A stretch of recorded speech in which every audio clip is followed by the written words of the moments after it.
बरसात के दिन थे। रात के 10 बज रहे थे। आंधी के साथ तेज बारिश हो रही थी।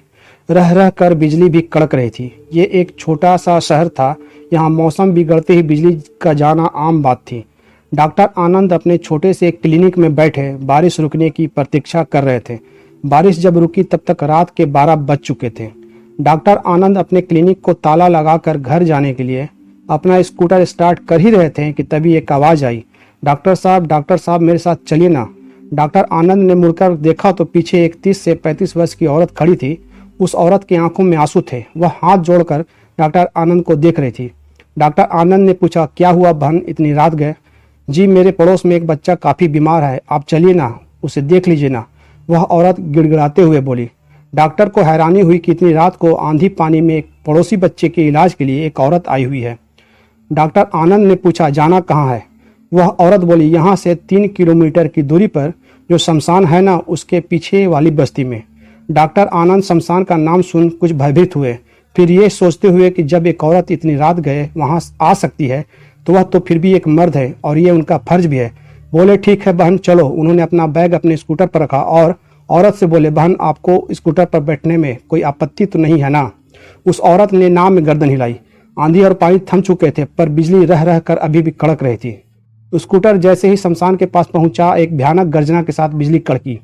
डॉक्टर आनंद की नज़र जैसे ही शमशान पर पड़ी, एक पल को उनके पूरे बदन में सिहरन सी दौड़ गई। दूसरे ही क्षण उन्होंने हिम्मत जुटाई और स्कूटर पीछे बस्ती की ओर मोड़ दिया। बस्ती में पहुंचते वह औरत स्कूटर से उतरते हुए एक घर की ओर इशारा करके बोली, डॉक्टर साहब वह वाला घर है, आप जल्दी से जाइए। डॉक्टर आनंद ने उस औरत को हैरत से देखते हुए बोले, आप नहीं चलिएगा? नहीं, आप जाइए, मुझे काफ़ी देर हो गई है, मेरे बच्चे भी घर पर अकेले हैं। डॉक्टर ने उस घर की तरफ देखा। वह एक पुराना सा मिट्टी का घर था जिसके अंदर से एक हल्की सी मध्यम रोशनी आ रही थी। डॉक्टर आनंद ने उस औरत की तरफ मुड़कर देखा तो वह वहाँ नहीं थी। उन्हें हैरानी हुई कि इतनी जल्दी वह वहाँ कहाँ चली गई। फिर एक गहरी सांस लेकर उस घर के दरवाजे को खटखटाते हुए बोले, कोई है? कौन है भाई? अंदर से एक मर्द की आवाज़ आई। मैं एक डॉक्टर हूँ, यहाँ कोई बच्चा बीमार है?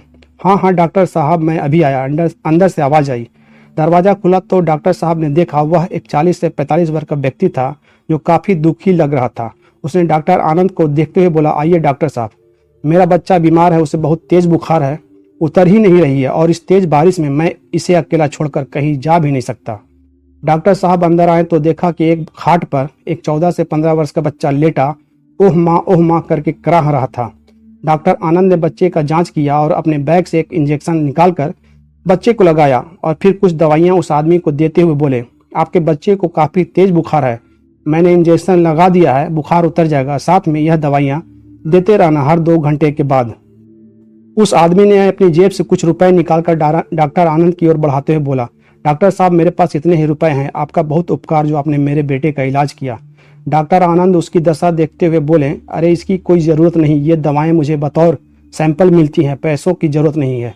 ये कहकर डॉक्टर आनंद दरवाजे से बाहर निकलकर अभी कुछ कदम आगे ही बढ़े थे कि पीछे से उस आदमी की आवाज़ आई, लेकिन डॉक्टर साहब आपको किसने बताया कि मेरा बच्चा बीमार है? अरे हाँ, कोई पड़ोस की औरत थी जो मेरे क्लिनिक पर आई थी। पड़ोस की औरत? वह आदमी हैरानी से बड़बड़ाया, फिर ऊंचे स्वर में बोला, जरूर सरजू की पत्नी होगी, उसे मेरे बेटे से बहुत लगाव है। डॉक्टर साहब ने ओह में गर्दन हिलाई और अपना स्कूटर स्टार्ट कर अपने घर की ओर चल दिए। दूसरे दिन रात को जब डॉक्टर आनंद अपना क्लिनिक बंद कर अपने घर जाने वाले थे कि ठीक तभी अचानक न जाने कहां से वही कल वाली औरत प्रकट हुई और डॉक्टर आनंद को हाथ जोड़ते हुए बोली, डॉक्टर साहब आप बहुत धन्यवाद जो आपने कल भयंकर तूफान और बारिश के मौसम में भी मेरी बस्ती आकर मेरे पड़ोसी के बच्चे का इलाज किया। कोई बात नहीं, ये तो मेरा काम ही है। वैसे अब कैसा है वह बच्चा? डॉक्टर आनंद ने पूछा। औरत के चेहरे पर एक मुस्कान आ गई। वह बोली, अब बिल्कुल ठीक है, सब आपकी मेहरबानी है। यह कहकर उस औरत ने अपनी साड़ी की पल्लू को खोलकर उसमें से एक नीले रंग की चमकदार पत्थर डॉक्टर आनंद की ओर बढ़ाई। डॉक्टर आनंद ने पूछा, क्या है ये मेरी तरफ से एक तोहफा है, इसे आप अपने क्लिनिक में रखिएगा और इसी तरह से ज़रूरतमंदों की मदद करते रहिएगा। नहीं बहन, इसकी कोई ज़रूरत नहीं है, मैं ये नहीं ले सकता, डॉक्टर आनंद ने मना करते हुए कहा। आपने मुझे बहन कहा है तो आपको मेरी कसम, ये कोई धन दौलत नहीं, बस एक पत्थर है यादगार के रूप में। यह कहकर उस औरत ने वह नीला पत्थर डॉक्टर आनंद के टेबल पर रख दी और बोली, अब मैं चलती हूँ। डॉक्टर आनंद ने कहा, ठीक है बहन, अगर आप कहो तो मैं आपके घर तक छोड़ दूँ। नहीं, इसकी ज़रूरत नहीं है, मैं चली जाऊँगी, वह औरत जल्दी से बोली। ये कहकर वह औरत अंधेरे में गुम हो गई। डॉक्टर आनंद ने क्लिनिक बंद किया और रात अपने घर के लिए निकल पड़े। उसके दूसरे दिन से पता नहीं क्या चमत्कार हुआ, डॉक्टर आनंद की क्लिनिक पर मरीजों का मानो जैसे तांता सा लगने लगा। उनकी क्लिनिक खूब चलने लगी। डॉक्टर आनंद को महसूस हुआ कि ये सब उस नीले पत्थर की वजह से हो रहा है। दिन गुजरते गए, डॉक्टर आनंद व्यस्त रहने लगे। 2 महीने के बाद एक दिन वह दोपहर को वह खाना खाने अपने घर जा रहे थे कि अचानक उनकी नज़र गांव के उस व्यक्ति पर पड़ी जिसके बेटे का उन्होंने इलाज किया था। देखा कि वह व्यक्ति अपने बेटे के साथ बस्ती के मोड़ पर खड़ा शायद किसी वाहन का प्रतीक्षा कर रहा था। डॉक्टर आनंद ने उनके पास अपना स्कूटर रोका और बोले, कैसे हैं आप लोग? डॉक्टर आनंद पर नजर पड़ते हुए वह व्यक्ति खुश हो गया और हाथ जोड़कर प्रणाम करते हुए बोला, मैं बहुत अच्छा हूँ डॉक्टर साहब, आपने जब से इसका इलाज किया है तब से ये बहुत स्वस्थ हो गया है। उसने बच्चे की ओर इशारा किया। बच्चा मुस्कुराते हुए डॉक्टर आनंद को नमस्कार किया। डॉक्टर आनंद ने हंसते हुए कहा, ये मेरी नहीं ईश्वर की कृपा है। वैसे आप लोग कहीं जा रहे हैं क्या? बोले, तो मैं छोड़ दूं? इसकी कोई ज़रूरत नहीं है डॉक्टर साहब।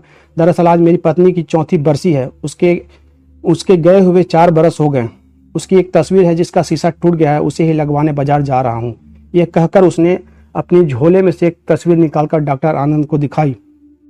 तस्वीर पर नजर पड़ते ही डॉक्टर आनंद की जैसे सांस रुक गई, धड़कन तेज हो गई और उन्हें लगा वह अब गिरे तब गिरे।